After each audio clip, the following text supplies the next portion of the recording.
It was December of 1999 when she infested our quiet, Midwestern home.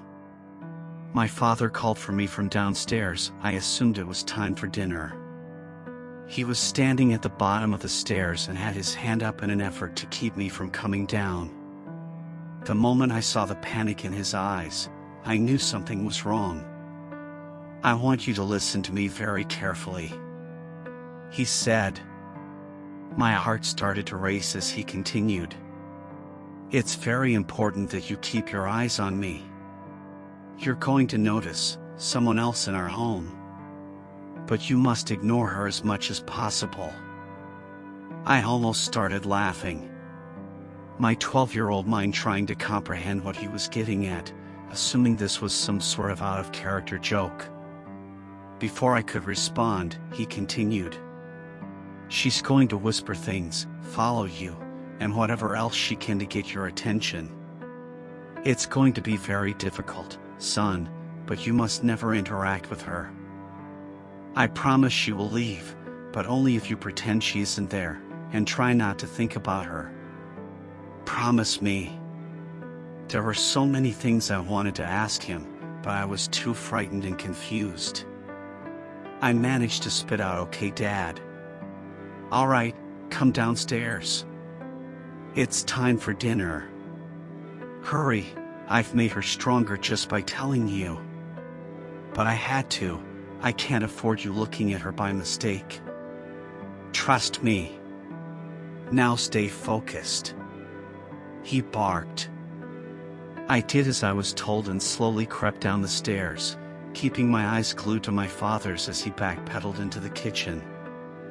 I felt the temperature drop significantly as I reached the first floor.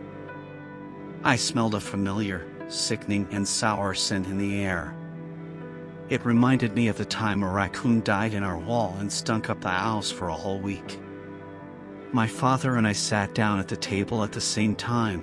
My sister was across from me, her head hung and her eyes stared at the empty porcelain plate in front of her. My mother pulled a casserole out of the oven. Her eyes were swollen and tear-stained. I kept my focus on my family, but out of the corner of my eye I could see a blurry mess of dark, matted hair, and sickly, gray skin. There was no energy in the kitchen, drained of all the warmth and laughter that usually accompany our meals. My sister grabbed my knee under the table and whispered, "Can you see her too?" I nodded. "Quiet," my father hissed. The woman walked forward with wet, crackling footsteps. The smell was nauseating. She crept towards the table, stopping directly behind my sister, only a few inches away, and rested a decrepit hand on her shoulder. She winced in fear and stared at me. I immediately put my head down. My mother served our dinner, doing her best to pretend as if everything was okay. I could see my father clutching my sister's hand underneath the glass table in an attempt to keep her from completely losing it. My sister spent the entire dinner with the skeletal hand on her shoulder. Nearly inaudible whispers spewed from the woman's mouth and filled the room like white noise. And that's how we lived for months, doing our best to live a normal life despite the ever-present, unwanted guest. Even if we left the house, she was somehow able to follow us all. Whenever the four of us were in the car, she could be seen in the rear-view mirror or standing on the side of the road. My parents didn't let anyone visit, and never let us stay at friends' homes during the months of hell.